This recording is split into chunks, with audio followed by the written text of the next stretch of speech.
Lagi. Tapi lo tau nggak, gue tuh terinspirasi dari satu band. Dia pernah ngomong kayak gini, kayak semua yang gue lakukan itu kayak magic. Jadi bukan cuma apa yang gue lakukan di sini, tapi like semua. Gue suka nih. Gue kaget sih pas lo tiba-tiba Lila vokalisnya baru. Yoi. Pertanyaan gue mewakili pertanyaan netizen. Agak pedih mungkin. Salah satu idola gue. Oke. Karena lo menggantikan sosok Adam Levine di Maroon 5 nih. Tuh. Iya kan? Jadi kayak berat banget beban gue mikirnya. Berat. Justru karena berat itu gue jadi tertantang banget bahwa sekarang level gue ada di Adam Levine nih. Wah anjay, ini gue suka nih. Iya. Apa gak gue sekalian libas aja nih? Iya. Itu.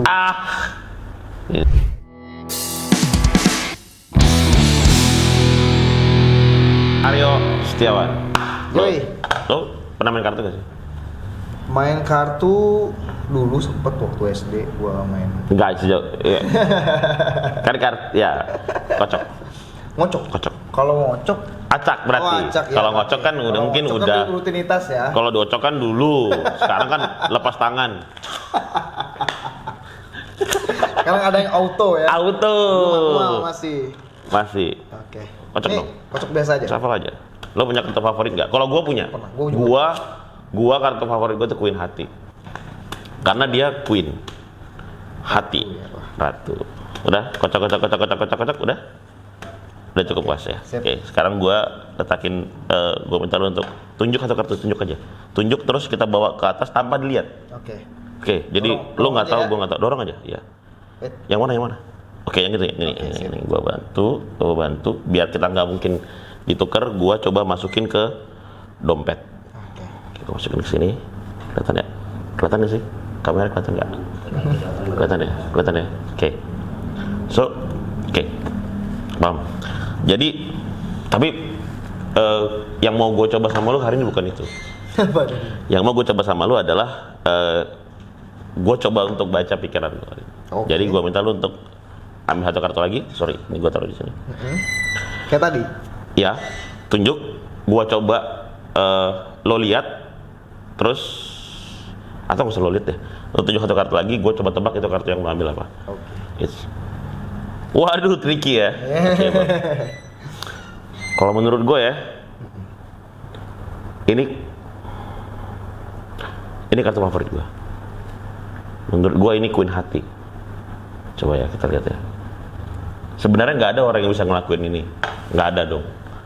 Logikanya kan, nggak mungkin. Kalau ini gue bener, tidak mungkin gue bisa nebak tepat tuh nggak mungkin dong.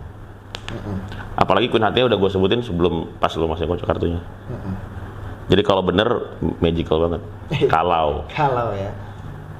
Kita lihat. Bukan, dikit lagi. Queen King dikit lagi. Tapi lo tau nggak? Gue tuh terinspirasi dari satu band. Dia pernah ngomong kayak gini. Kayak semua yang gue lakukan itu kayak magic. Jadi bukan cuma apa yang gue lakukan di sini, tapi like semua. Masuk. bridgingnya Like semua. Karena sebenarnya kartu yang tadi lo ambil, pertama kali yang lo ambil, boleh lo ambil ini cuma satu beneran. Itu tunjuk ke kamera. Queen Hati. Aryo Setiawan.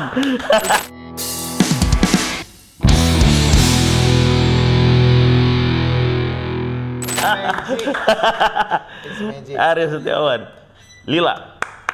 Gua kaget sih pas lo tiba-tiba Lila vokalisnya baru. Yoi. Pertanyaan gua mewakili pertanyaan netizen.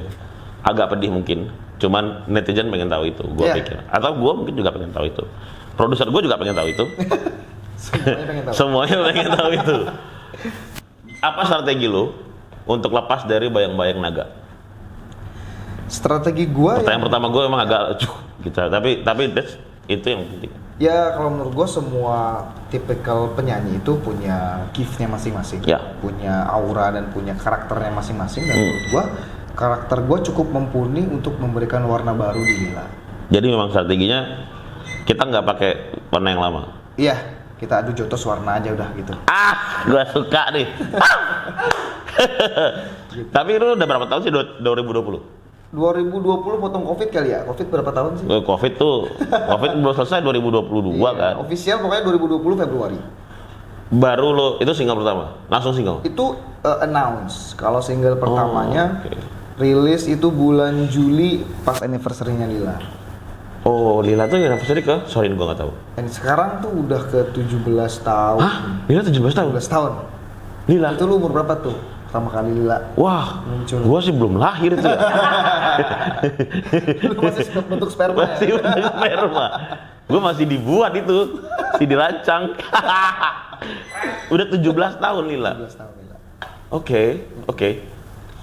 Kenapa sih? Maksudnya dari mana? Dari mana lu tiba-tiba bisa masuk ke Lila tuh gimana ceritanya?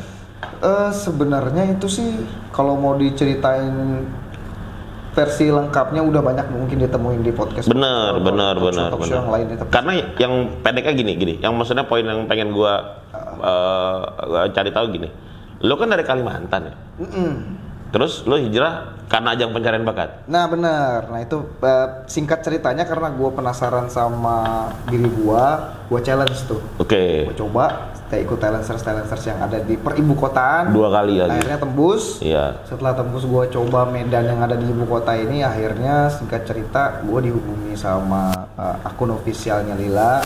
Untuk ketemu, terus ngobrol-ngobrol, nyobain lagunya. Akhirnya setelah mereka ngumumin bahwa mereka udah lepas vokalis, di situ gue masuk. Karena si ajang pencarian bakat ini. Karena di acara pencarian bakat ini gue punya salah satu lagu yang cukup dikenal sama halayak ramai. Oh, apa tuh? Lagunya dari Labyrinth, Jealous. Itu salah satu yang bikin nama gue lumayan dikenal. Oh, itu The Voice itu ya? The Voice ya? 2016. Oh, berarti The Voice itu yang bikin lo dihubungin sama manajemennya yang Lila? Bikin gue berani hijrah ke Jakarta. Iya. Begitu ceritanya. Bentar, ini yang gua lo audisi berarti? Audisi gua. Enggak, Lilanya audisi. Lila enggak di audisi. Jadi, nah itu thanks to lagu itu tuh yang akhirnya bisa nyangkut di kalau sekarang ngomongnya timelinenya Instagramnya si adminnya Lila itu atau gue sebut orangnya si Fare yang nemuin memang si Fare. Nah kebetulan dia memang lagi berniat siap-siap nih nyari vokalis. Oh, padahal waktu itu Naga belum keluar? Udah keluar. Terus setelah si Naga official sama anak-anak ngumumin kalau dia akan keluar, nah si Fare langsung gercep nyari. Disitulah tiba-tiba video gue muncul, memang takdir Tuhan udah. Oh, memang udah God's plan ya. Iya. Jadi God's plan ya. God's plan ya. Iya. Tapi langsung cocok. Gara-gara itu lagu langsung this is the one nih, langsung gitu ya Lila ya. Ini nih yang gue cari nih, segitu ya. Kurang lebihnya kayak gitu. Oh, oke. Abis dihubungin gue langsung di trial, istilahnya di trial pakai voice note dulu tuh. Voice note, setelah di voice note gue dihubungin lagi untuk nyoba di studio. Pas di studio udah, this is it. Oke. Habis itu nggak panjang cerita, langsung di-announce. Langsung di-announce. Dan mungkin beban lo tuh berat kali ya, karena buat gua ya, ini gua kan ini mohon maaf nih, gua itu bukan pemerhati musik Indonesia yang teramat banget gitu. Gua tuh mengenal Lila kayak ini siapa sih? Adam Levine bandnya apa? Maroon 5. Jadi yang gua tahu cuman Adam Levine aja. Betul. Pada waktu itu. Itu lumrah. Serius lu? Enggak, maksudnya apakah Lila juga merasa seperti itu? Gua merasanya sebelum event itu jauh sebelum gua di Lila, tahunya Lila ya Naga Lila. Cuma Naga doang. Bahkan gua personilnya yang gua tahu tuh Naga Lila. Karena memang se-ikonik itu. Kan. Nah, ini challenge baru kan buat lu berarti? Sangat. Karena lu menggantikan sosok yang kuat banget. Lu menggantikan apa? Bahkan itu beliau juga salah satu idola gua. Oke.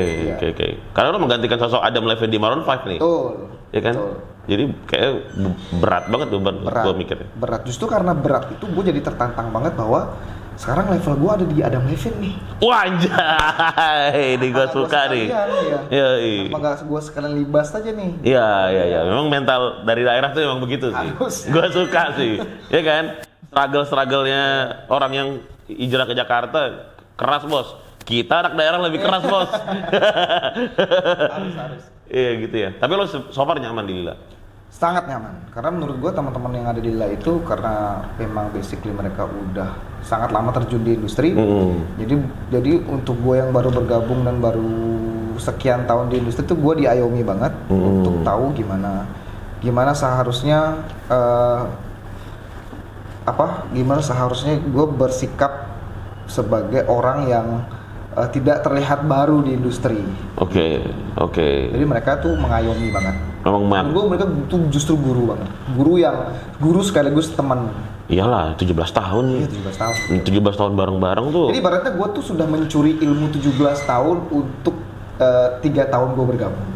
17 tahun ilmu mereka gue sedot semuanya udah. Oh, lu selalu pakai di 3 tahun ini. Pakai di 3 tahun ini. So far so good ya di Lila ya. Nggak ada masalah ya. Sangat. Karena udah gue liat produktif juga kan, udah ada beberapa lagu dan alhamdulillah. lain-lain. Sekarang kebetulan juga lagi garap album. Oh, album. Iya benar. Nah, kita kan balik lagi ke Lila nanti, tapi gue penasaran tuh sama ajang pencarian bakat nih. Ya. Lo kan 2 kali nih ikut ajang pencarian bakat. 3 kali sebenarnya. Sejak gue SMA gue udah nyobain ikut. Apa Indonesian Idol? Indonesian Idol bener. Shit, serius. Lu juga pernah ikut? Enggak dong, gue bukan. Masa gue main sulap di situ. Tapi gini, lo ikut Indonesian Idol, lolos tuh. Ikut Indonesian Idol itu sebenarnya justru karena gue hanya ingin ke Jakarta doang sebenarnya.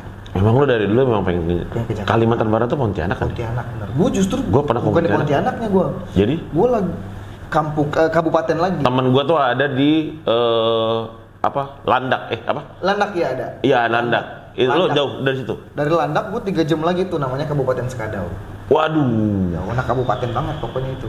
Nah itu waktu itu gue masih SMA. Jadi SMA itu gue belum punya glorious purpose lah, belum. Iya. Gue akan jadi superstar. Oke. Gue cuma penasaran aja di TV tuh audisi itu seperti ini. Oke. Dan itu lo ngerasa pintu lo ada di situ. Pintu lo buat masuk. Saat itu gue belum ngerasa malah. Oke. Gue ngerasanya justru waktu gue udah mulai merasa kalau musik ini bisa gue jadiin karir, bisa gue jadiin hidup, gue bisa menggantungkan hidup gue di sini. Di situ baru gue merasa gue nggak akan di sini aja nih. Gue akan coba cari jalan untuk ke top levelnya. Dan kemudian lu dari SMA itu udah mulai coba ke Indonesian Idol. Gue coba ikut setelah gue lulus SMA, justru waktu gue kuliah, gue cobain semua festival band, festival solo. Tapi ngeband dong dulu, emang ngeband dari dulu? Enggak, justru waktu ngebandnya itu waktu SMA doang. Itu pun gue awalnya jadi gitaris doang tuh, ritemis yang nggak dianggap sebenarnya. Iya, easy strat lead. Iya. Kosongan kas aja, jadi kalau mau ke studio duitnya kurang Iya. Gue ngerasain sih masa-masa itu. Ngerasain gue. Bener kan itu. Nah itu setelah itu gue nyobain ngeband, waktu SMP SMA udah mulai kelihatan ternyata gue bisa nyanyi. Di situ baru gue merasa ternyata jadi inti dari perhatian itu menyenangkan juga ya. Jadi gue akhirnya jadi banci panggung gitu, senang diliatin sama orang. Gue jadi suka nih gue nih ya kan, manggung kan ya. Itu gue udah segala macam pertunjukan gue libas, ikut aja. Mau menang, mau kalah, mau ada duitnya, cobain semua. Ya, karena ya terus kemudian baru akhirnya lulusnya di X Factor akhirnya. Kalau yang ajang nasional TV-nya itu X Factor. Fatin ya itu katanya. Waktu itu nggak Fatin, gue season kedua. Yang juara itu kalau lu inget dan mau cari namanya JBN Petty. Itu penyanyi blasteran keturunan bule gitulah. Duo. Nah, gue season keduanya. Season pertamanya Fatin. 2015. Fatin 2013 kalau nggak salah. Oh iya. Second Chance itu 2000 kesinian ya? Udah kesinian. Baru banget. Baru banget ya. 2000-an, 2022 kalau nggak salah. Iya benar. Nah, baru tuh X Factor lu di sana itu sampai babak ke X Factor itu setelah gimana sih? Gue sampai babak, kalau lu tahu itu namanya ada babak Judges Home Visit. Enggak deh, gue abis Judges Home Visit itu gue nggak lolos. Cuman gue lolos lagi di babak wildcard. Babak wildcard itu kayak babak kesempatan kedua. Ya. Jadi yang nggak lolos di setiap grupnya di challenge lagi untuk masuk jadi peserta ke-13. Oh iya, I see. Dulu di yang gue inget Fatin itu si siapa? Alex Rudiat, karena itu saudara gua. Oh iya? Ya. Bisa nyanyi dong harus. Kagak dong. Novia. Istrinya. Iya. Itu saudara. Istrinya sih yang saudara gua. Oh iya. Gua aja lupa nama. Karena jauh. Saudara Jauh banget. Jauh. Kayak gini lah, nih, gini. Cuman gua di sini. Dia di sini, gua di sini. Ya, tapi waktu itu dulu X Factor ya. X Factor. Tapi nggak tobat ya. Tahun depannya nyobak lagi. Tahun depan loh itu berarti. Sebenarnya waktu X Factor itu udah lumayan tobat karena udah kelihatan agak ada drama-drama dikit gitu ya. Pastilah. Pasti banyak. Udah pastilah. Nah itu gue kapok tuh sebenarnya. Ada benturan idealis lo, maunya orang TV. Itu dia. Terus ini lo di gua maaf men, gila lo. Nanti tolong dibikin video sendiri ya. Ya. Gua paham kan benturan itu. Sebenarnya gua udah kayaknya next lagi nggak usah deh, udah tahu nih rasanya. Oke. Tapi ternyata setelah gue kan kebetulan lulus kuliah 2014. 15 gue nganggur tuh. Gue cobain ikut audisi. Lo kuliah udah Jakarta belum ya? Enggak, masih di sana? Di Pontianak. Oke. 15 gue masih belum nyari kerja karena masih nyaman sama nyanyi di kafe, di wedding, bla bla bla gitu. 2015 gue nganggur, nyobain audisi, lolos tuh X Factor. Itu kalau nggak salah itu aja bolak-balik dari Pontianak Jakarta untuk ikut sistem peraudisiannya tuh ngabisin waktu 4-5 bulan. Ya pasti. Habis tuh 2016 gua nggak lolos di bulan November 2015 akhir kalau nggak salah. Setelah itu gue merasa ini kayaknya sampai di sini aja deh, gue ikut capek banget soalnya. Terus kita tahu juga belakangnya gimana. Banget. Terus kemudian di tahun berikutnya 2016 karena belum juga kepikiran nyari kerjaan, dihubungin tuh sama tim RCTI. Untuk karena kan waktu 2000 balik lagi 2015 nih. Gue 2015 itu bener-bener audisi yang panjang banget itu. Jadi gue audisi di Yogyakarta, gue datang jam 5 subuh, jam 5 sorenya baru gue masuk ruang audisi. 12 jam. Gila sih. Nah makanya untuk yang keduanya kayaknya nggak usah deh kayaknya deh. Tapi yang keduanya justru karena gue udah punya portofolio di 2015, jadi gue dikasih kayak golden ticket. Jadi gue langsung ke Jakarta untuk ketemu juri gedenya langsung. The Voice. Di situ. Padahal itu bentar. The X Factor itu the Fremantle kan? Fremantle. The Voice bukan Fremantle. The Voice bukan ya? Gue nggak tahu antara X Factor apa The Voice yang Fremantle. Pokoknya antara dua itu satu yang nggak Fremantle. Berarti The Voice yang bukan. Karena X Factor lagi jalan ini sekarang dan itu Fremantle. Gitu ya. Karena kemarin gue ngikutin karena timnya sama kayak Indonesia Got Talent. Gue orang belakang Indonesia Got Talent, jadi gue tahu. Berarti X Factor kemudian masuk The Voice. Makanya lu bisa masuk langsung rentetan 2 tahun ya, karena beda PH. Beda PH benar. Di situ lu baru orang kenal. Iya, di situ selain orang udah kenal, gue juga udah tahu nih strateginya apa yang harus gue munculin. Karena kan yang kayak gitu. Karena udah belajar dari yang karena sebenarnya gitu-gitu tuh suara juga nggak jadi faktor utama.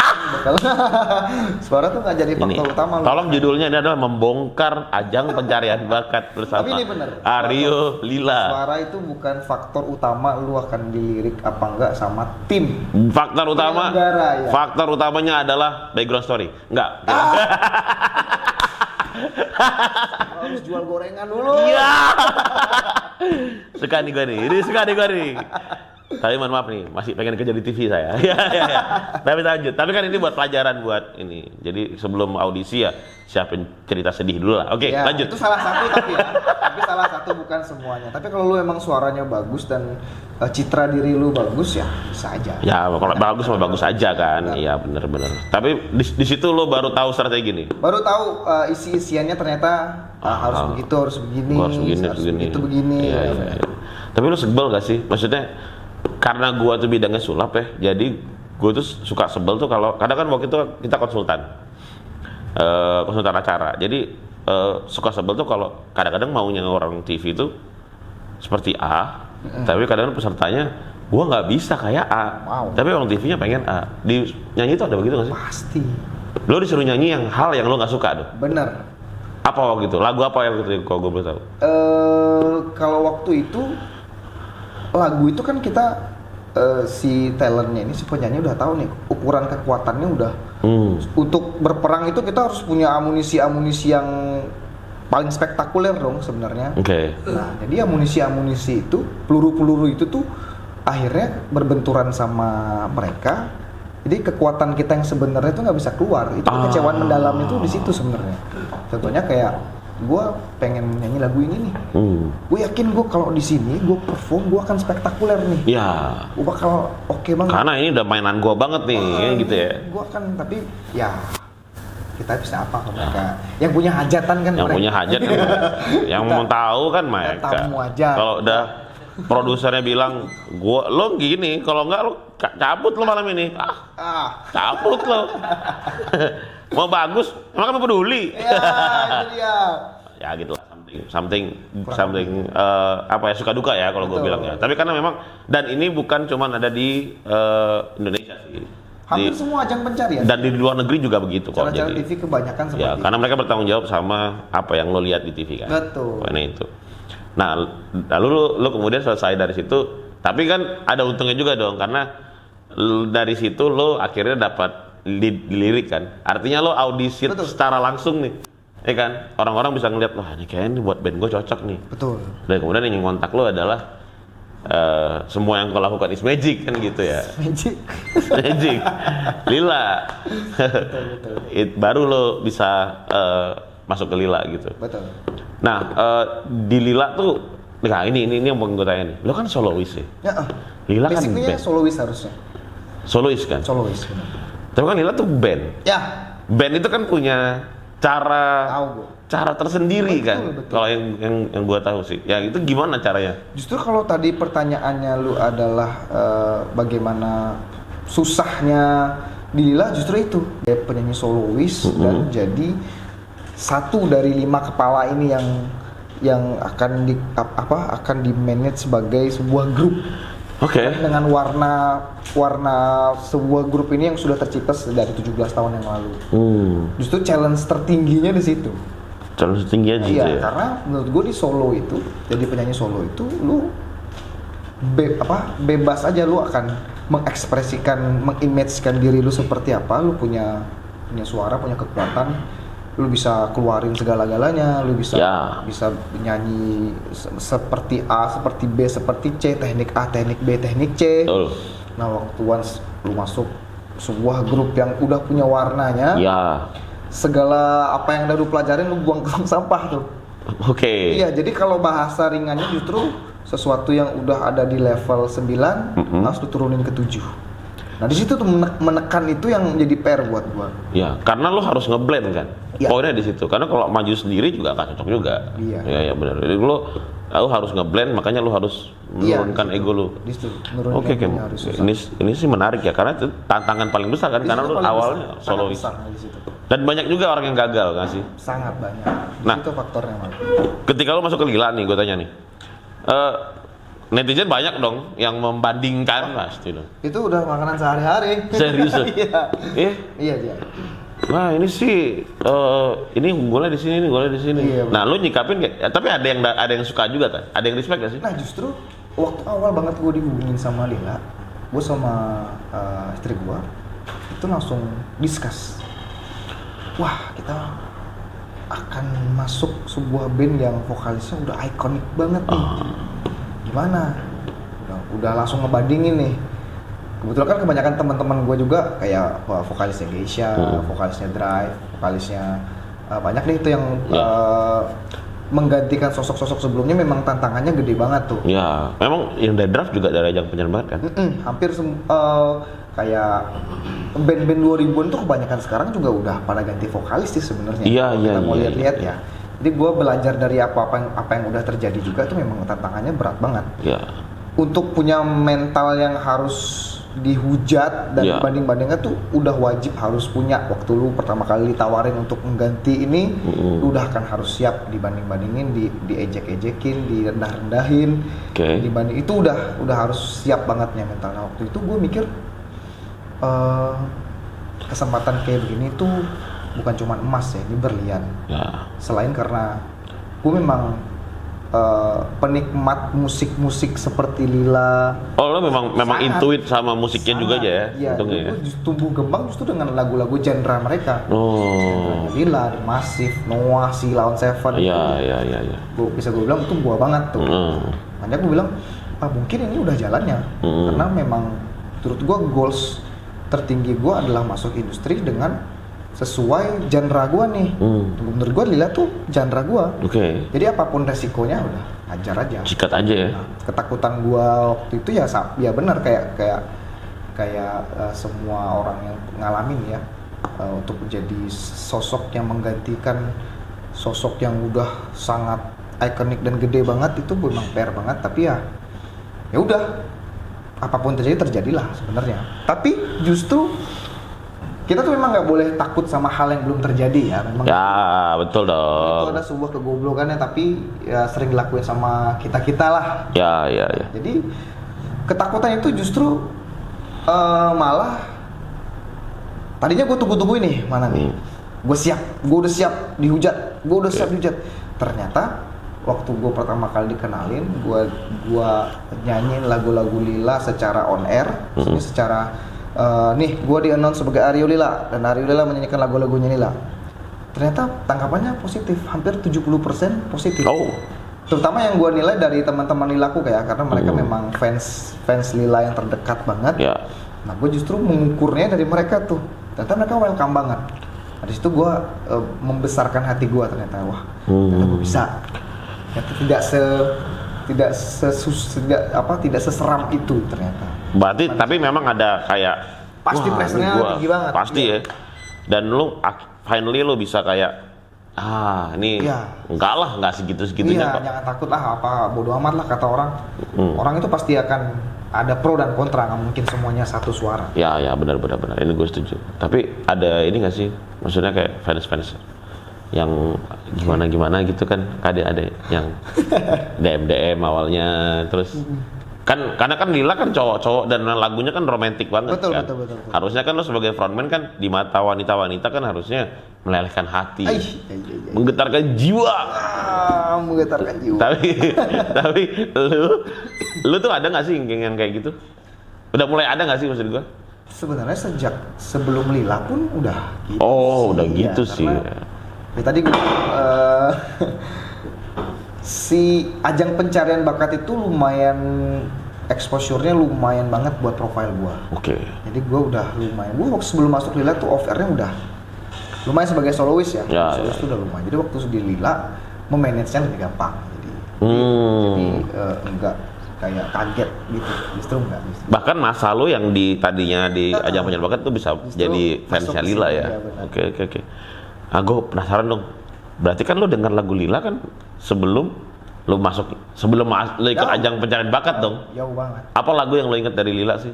Jauh sebelum lo ajang pencarian bakat? Sebelum gue tahu Lila itu adalah sebuah band, justru gue tahu lagunya dulu. Oke. Ya, lagunya itu lagu yang pernah dirilis mereka di album pertama dan lagu pertama mereka. Bahkan lagu ini tuh yang bukan lagu yang bikin mereka meledak justru. Tapi lagu ini memang sejarah banget buat Lila. Lagu itu Takkan Ada. Iya, karena Lila itu buat gua kenal Lila itu dan Lila boom itu justru di lagu Mantan Kekasihnya. Oh, Mantan Kekasih. Oke. Di situ gua. Di situ lo baru tahu Lila itu siapa? Iya, di situ gua sebenarnya udah tahu ini Lila. Tapi waktu lagu Mantan itu keluar gua tahu ini bandnya, ini orang-orangnya, ini video klipnya. Tapi di lagu Takkan Ada itu gua cinta sama lagunya. Baru lo tahu. Iya. Dan dulu sering lo bawain nggak sih dulu? Kalau zaman lo dulu. Waktu gitar-gitaran sama teman-teman gue pasti gue bawain gitu.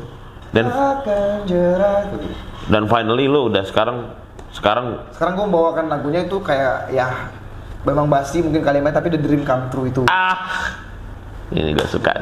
Mantap. Udah menurut gue udah sampai di salah satu goals tertinggi gue. Mantap. Gue lagi living in the dream. Ini gue suka nih. Oke.